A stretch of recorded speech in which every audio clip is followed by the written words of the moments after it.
Hello, and welcome to this week's very exciting episode of Future of XYZ. We're just about to head into official summer, and we're talking about something that matters during summer, which is hospitality, the future of hospitality to be exact. And our guest is Neil Jacobs. Neil, thanks so much for joining us on Future of XYZ today. My pleasure. It's great to be here, Liz. Well, I'm really thrilled to have you. It's quite an honor. You have quite a legacy in the hospitality industry, especially luxury hotels. I know for a fact you were oversaw group operations at the Four Seasons for a long time in Asia Pacific. You were at Starwood Capital and kind of launched the Baccarat Hotels brand, the One Hotels.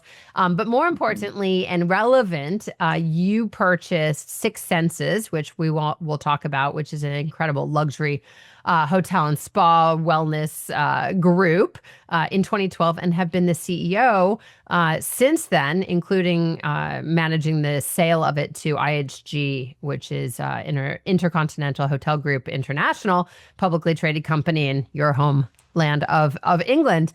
That's correct.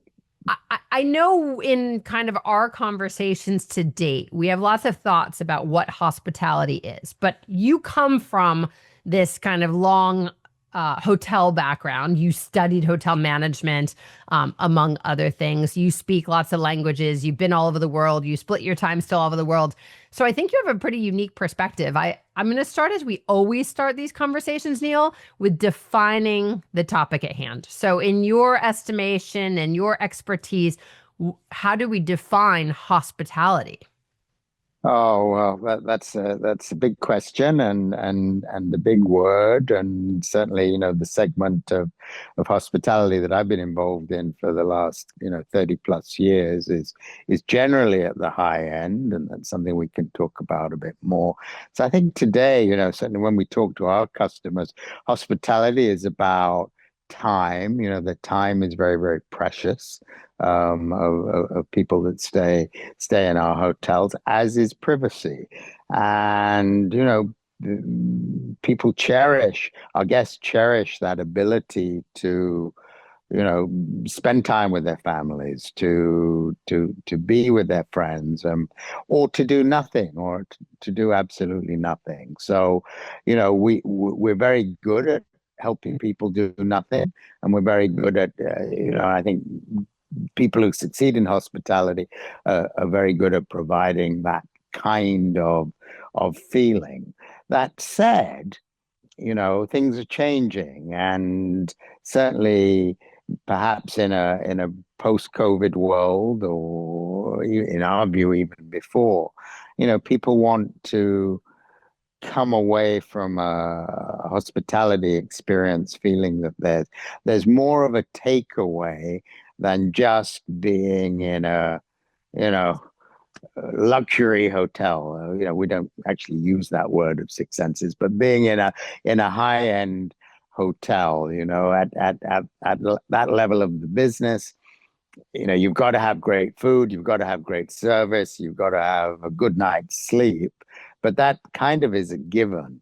So it's like, what's the rest of it all about? What is the experience that you are going through? What do you leave with that makes it a memorable time in a world where time is essential?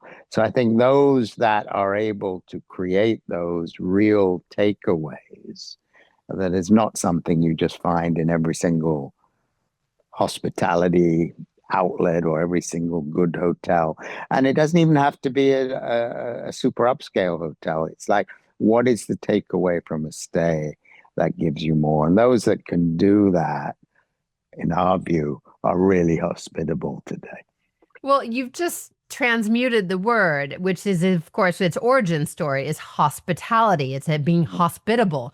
And that was about humans, like treating other people and welcoming. I mean, whether it was, when you're in the country and someone was crossing by foot or by whatever means we once upon a time traveled, you were showing hospitality or being hospitable by inviting people in and providing for them. I think you've just kind of summed up modern hospitality by doing that exceptionally well.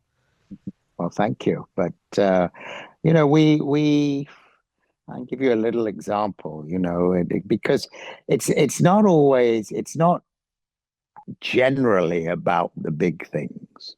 Because, uh, money and good taste can create the environment, right? Can create the buildings and the interiors and the oohs and the ahs about that. But it's really the small stuff that people remember and that people talk about. And one example of that, with our own group and this came about during COVID actually, is that every hotel was charged with creating a welcome and departure ritual so that when you arrived, something happened at the front door, and the same when you left. And I can give you an example. Let me take Ibiza, for example, because we wanted every hotel to have something very different that was reflective of the context of where that hotel is, right? So Ibiza, which can be, a tiny bit woo-woo and out there, you would come and you'd get out of the car or out of the cab and someone would be at the front door and they'd have incense burning, they'd be wearing feathers, shamanic feathers, they would have rattles and fire, and they would do this cleanse of you. So you would be standing there and the shaman would be doing his or her thing. Um, but basically, the intent of it was to set the intention for your stay. What do you want to achieve out of the next 14 days or whatever, however long you were going to stay in the property? And they would bless that. They would ask you to kind of verbalize that, and they would bless it with it as part of a shamanic ritual. Believe me, that's what people talk about Yeah. when they like, you cannot believe what they did to me when we arrived, right? So Yeah. that's the beauty of that kind of content, if you like. And it's not fake. I mean, it's real. It wasn't just show business, it Well, was that's there the to piece really of it. do it. That's the Yeah, piece of I it, right? know. Is you're pulling in some kind of cultural experience already. I Yeah. mean, there are a bunch of threads to pull on, but one that I'm curious about, specifically about Six Senses, I was looking through your values, and one of them is emotional hospitality. Mm. I'm curious what that means, and is this tied to this kind of intention setting in some ways? Very much so. I mean, when we created those values and agonized over them, this was kind of, not long after we bought the company in 2012. Everyone thought of us somewhat as an Asian company because we grew up in Asia, right? And when the group I was with bought Six Senses, um, 95% of the properties were villas on beaches in Southeast Asia. That's no longer the case, right? But that's what we were then. And that's what people thought of it. Oh, Asian group and Asian hospitality, Yep, right? Which is kind of world renowned and is a thing, right? So, absolutely. but I wanted to be sure that we weren't put in that box because that's not how I wanted the world to see successes, given that our intention was to create a global platform, which in fact we did over the years. So it's like, what did we want to achieve from the hospitality piece of what we were doing? So it was very much about, our mission, the mission we created was about connection, connection, and this comes back to time as well, connection with yourself, which is often missing with busy business people and families and so on, but not only with yourself, but what we defined was the world and others and the world around you, right? And that was the mission.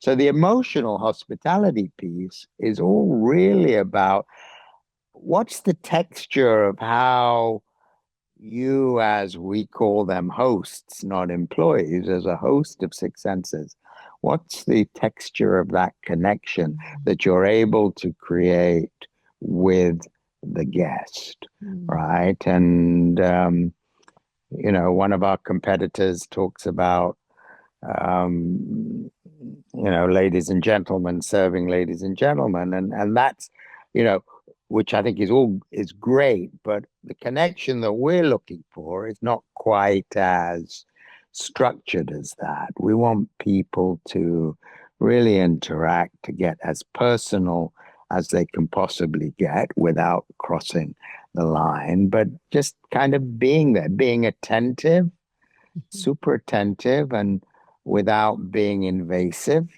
you know. And we have this concept of people that we call gems at our hotel, which I guess stands for, what is it? Guest experience maker, but we just call them gems, which sounds so much better, right? Because they are gems. And these people are charged. We don't really have concierge in the resorts. But the gems are charged with, they own you. When we go through the arrival list on any particular day, gems are allocated guests. So these three reservations, these are your people, day, night, for as long as they stay. So you are in the restaurant at breakfast talking about what do they want to do? What do they want to feel? What do they want to experience that day? Where do they want to eat? What do they want? I mean, it's about curating as Yeah. far as possible without, as I say, again, being invasive. But it's interesting because that's a very hyper personalized experience, which is, of course, in hospitality, one of the major trends that we're hearing about and seeing. But you're trying to make it personalized. I will say that it all and having spent a tiny bit of time in hospitality in Asia, writing case study for the Mandarin Oriental Group Yeah, in well, business school. Um, yeah. I think it's really interesting to hear you speak about this and also to say like I mean, this is all very luxury travel. I mean, and I know you and I chatted about a little bit, like the idea of luxury feels like it's become democratized, but actually the accessibility that most of us have is still quite low. How do you kind of think about that when you think about the gems and you think about just the experience? Like, how does luxury play in, and how do we make it more accessible if it's possible? As the whole travel and hospitality industry seems to be rising higher and higher in some ways. Well, one of the groups that I also am doing some work with at this moment is a group called Potato Head. And Potato Great Head name. is, it's a great name. Potato Head started in Bali and, you know, started in the business of doing day beach clubs or a day beach club, and was so successful. And had 2 or 3 thousand people a day were going through this extraordinary beach club in Seminyak in Bali, and then added hotel to it, and then added, yeah, we're adding elements to it. Their view, their take, I mean, it is cool, it is trendy, it is music, it is, you know, sunbathing and cocktails in Bali, but it's also high degree of sustainability. So the activities that they take care of, how they do look after the environment, how they are looking at energy, how they are integrating with community is as good as it gets. And they've also found a way with wellness that it needn't, cost 350 US for a, 55-minute massage or something. And okay, for now, maybe you can't do that everywhere in super high labor cost environments. But, in a middle cost bracket, you can do it, and you can, you know, have room rates that are more affordable. I'm not going to say they're cheap. They're not cheap, but they're not $1,000 a night. They might be $400 a night or $500 a night. And you need some more volume, but there are ways to do it. You know, there are ways to do it. But again, you have to have the right intention. Everybody tends to want to be in super high end Yeah. or in very, very limited service. Yeah. It's that middle piece where people want these experiences, but they don't want to spend $1,000, $1,500 an hour. Or can't. Yeah. Understandable, or can't. And you know, it does exist. And Potato Head puts itself right in the middle of that pack, and hence the great success that they have had. And I'm helping them actually expand it around the world, because I think it needs to. We need to do, as an industry, we need to do a better job at creating those kinds of feelings and emotion and connection at a less expensive price point. I really appreciate that. I also, Neil, appreciate your focus through Potato Head specifically on talking about sustainability. Obviously, Six Mm, Senses is also about that, which is how I came to understand about Six Senses. yeah. You know, I think, you know, sustainability, eco consciousness, community impact are kind of core tenets of yours, at least since the beginning of Six Senses and maybe more.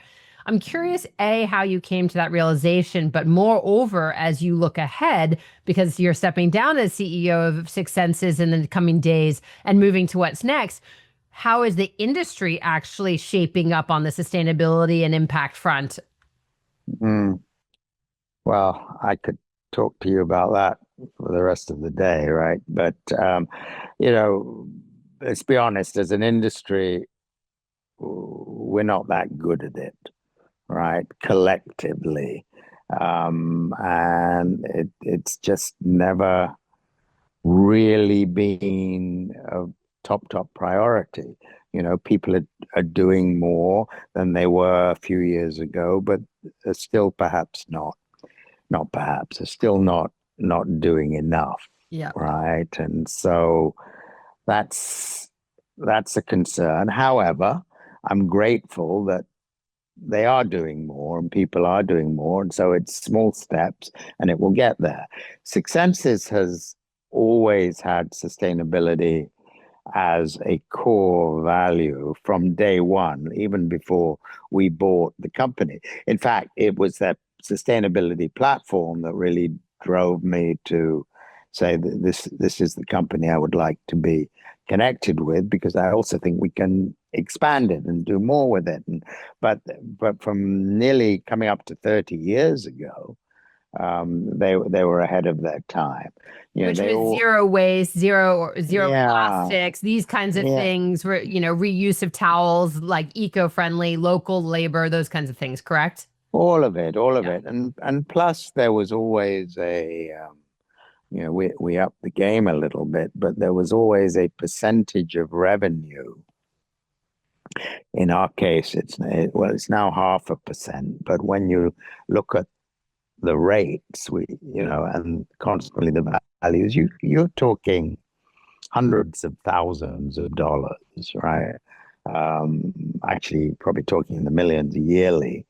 Um, Throughout the company, because we charge, you know, we allocate, we don't charge, we don't put it on a bill as an extra, but we allocate 0.5% of revenue to sustainable practices um,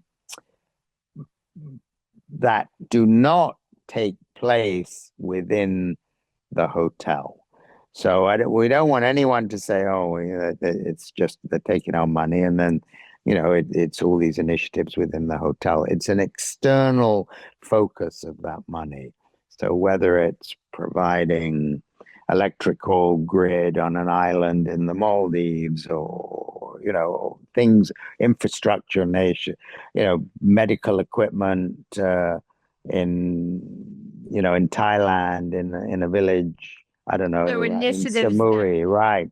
so the initiatives that give back to the local community For that you're sure, for It's sure. it's an interesting kind of conjunction with hospitality, as you described it earlier, right? Being Mm, hospitable, because I think a lot of tourism, and obviously luxury hotels have historically taken from their communities that they're in, especially these kind of remote destination places. And that's a nice initiative to ensure that you are also being hospitable and showing hospitality to the local community who is supporting you in some ways. mm. Well, thank you for saying that. I mean, we see it that way, and frankly, it's just not enough. When people say, "Oh, well, we're hiring local community," well, of course you're hiring local community. Why wouldn't you? That's kind of like a given Yep. Should in be. somebody's town, and it should be. Now, there are certain places in the world, in the Middle East, and is one of them where you don't have enough people to do that. So you are importing labor, but the goal is very much to train and ought to be as part of sustainability, if you like, to recruit and train and develop people to absolutely the best of their ability. And, our goal is always we may open a hotel with 10 or 20 expats, depending where it is, but the goal from pre-opening onwards is how do we reduce the number of expatriates and replace them with locals.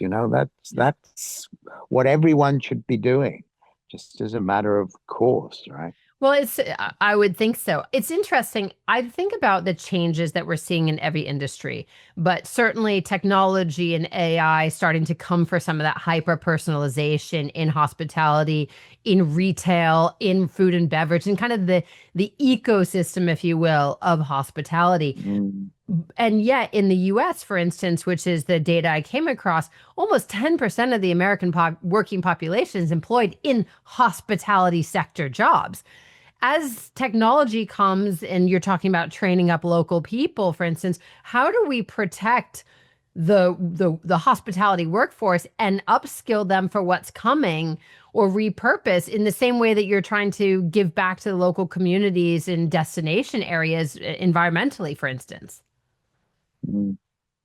Well, I mean, we think AI is extremely important, and like everyone else, is kind of diving into it and learning every day, about what works and what doesn't work. But we also believe that there are certain things that absolutely relate to our industry that AI can't replicate, you know.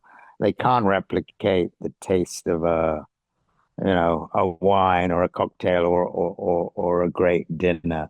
They can't replicate that same connection that we were talking about at the beginning of this conversation, that emotional hospitality. They can do a pretty good job at creating a lot of things. But the essence of our industry, and to me, it doesn't matter whether it's, high end or in the middle of the market or wherever, it is about people, and it's that special, we're human beings at the end of the day, right? We are, and we want to feel those types of emotions. And, a computer or a robot can't do that. It just Yeah. can't. It can do a lot of things, right? And Yeah.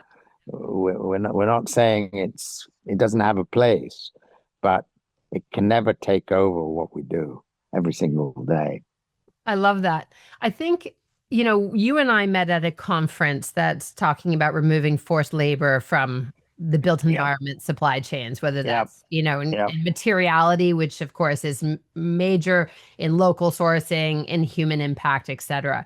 And we had a conversation briefly about kind of the convergence that's happening in hospitality, where all things are kind of coming together, whether that's wellness and food and hotels and residential and for all the demographics and psychographics across.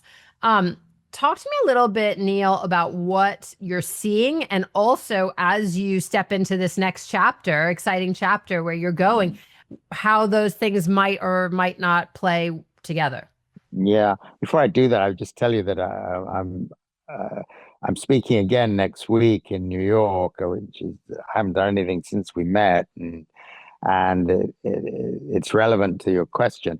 Firstly, also Sharon Price is also talking, Fantastic. but The founder of yeah, Grace Farms, yeah, where we met. yeah, right. But we're talking about um, it's a day that's been put on by the Global Wellness Institute, and the conversation is about wellness real estate.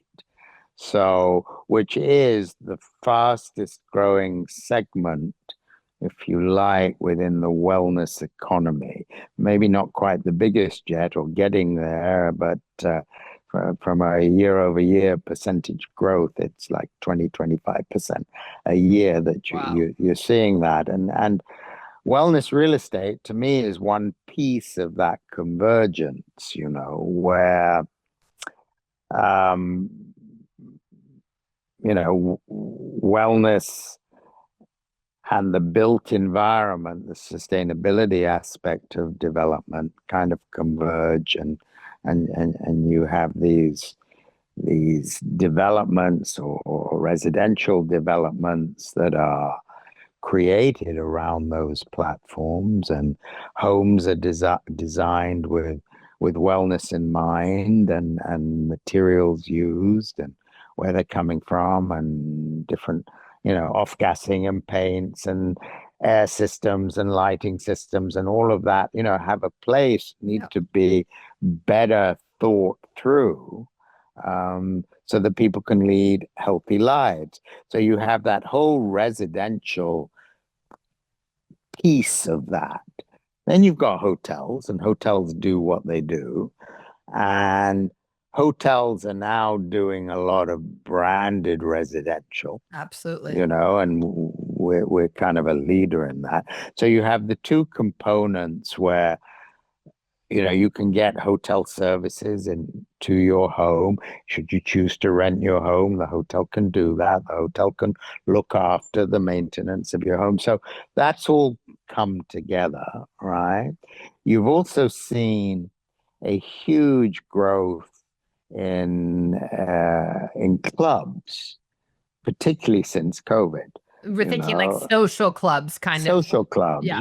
and some of them are themed, some of them are not, and some of them are just social. We, for example, Six Senses are launching our first club in the opening of our London hotel at the end of the year. It's called Six Senses Place. So because we're Six Senses, that's built. Yes, it's a social club. It's food, it's drink, it's content, it's lectures, it's all of that stuff, but it's also built on that platform of wellness. So there will be, doctors, and the thing right now, everyone's that's trending is longevity, right? So Yeah. we do a lot of that. We used to call it anti-aging. We don't do that anymore. We call it longevity, right? So, but if you take a club element and you take residential piece and you take the hotel, those three pieces alone, because the club is all about local community. Yeah. It's not the hotel guests that are No. buying memberships. The person that buys a home in your development, we actually throw a membership in for a couple of years Yeah. to kind of bring them in. If they like it, then that one day, year three, they'll pay for it, right? Yeah. But how those of humanity come together with different intentions and different motivations, and yet it's all people. And collectively, that community is then formed. Yeah. So, the tribe is driven a bit by the nature of any particular brand that might, Mandarin would do it differently to Four Seasons, who would do it differently to Six Senses, but it doesn't matter. It's about creating those communities that enhance your life that allow you to lead a more well life that has diversity and, just a texture to it that is different if they didn't connect. Yeah. I don't know if that makes sense, Yeah, it does. right? Well, it's also, I mean, it's you're coming back to like kind of the fiber of any community. I mean, whether that's an Right, urban right. environment where you have lots of choice, as a New York City person, as I know you are also Mm, part-time, mm, mm. you have abundance of opportunity and you might choose a neighborhood or you might choose a type of restaurant or a type of an experience or cultural Yeah. content. And to have it all in one place where you feel like-minded people through a brand or a place is, of Mm. course, really important. Is that an indication of where you're going next, Neil? I want, that's where I want to go. I mean, certainly, whatever I do has to involve um, sustainability and wellness, right? It does. That's kind of what drives a lot of my own personal motivation. You know, good or bad, my career has been around high end, so I am going to be working with a a small, beautiful little brand that was created in Singapore called Capella, and I'm going to be, helping them with strategy and evaluation and content a little bit. So that will start in July. I mentioned what I was doing with Potato Head, so that will go on the same way. So I'm not exclusive, right? But so there's a few things. But very Um, much in the future of yeah, hospitality space, it yeah, sounds like, Neil. yeah, and also a bit of in the world of private equity, which I was in with Starwood Capital on the transactional side. It's interesting, just on the pure business piece, there is a lot of capital out there. The challenge is that there aren't a lot of things to spend it on. So it's about, helping some friends of mine in London who have a really kind of conscious kind of private equity firm, do some transactional stuff as well. But I kind of decided that I wanted to do a few different things rather than just be attached to one brand. So I formed a company,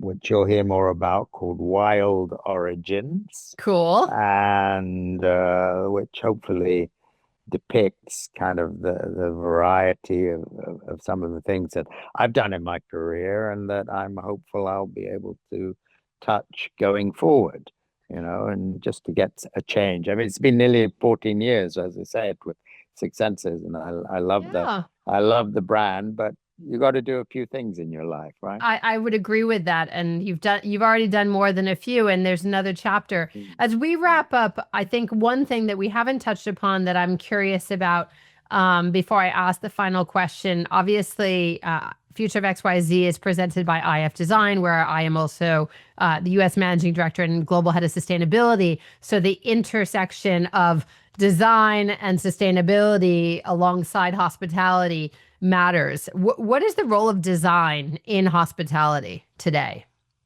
Well, I think from much of what you just said, but it's an emotional thing, right? Design is emotional. You walk into a space, people who are not in that industry don't know why they feel good or don't feel good or don't they just know that when they've been there, they either liked it or they didn't like it without particularly knowing why. So the design has everything to do with that.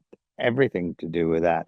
Add a degree of, you know, feng shui and sacred geometry, Basti or whatever you want to call it to the mix, and that will add another layer of, in my view, at any rate, not everyone will agree with that, of how the geometry of design as opposed to the aesthetic of design, right?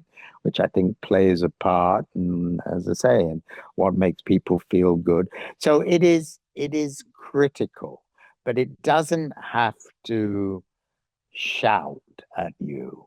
It doesn't have to I be love that. over the top. When we did One Hotels, Yeah. with Barry, we had a slogan, or call it what you will, that we talked about the luxury of enough, and that's kind of the way I feel about it, that I'm not a big fan of over the top design. It needs to be comforting and comfortable and exciting and a little quirky.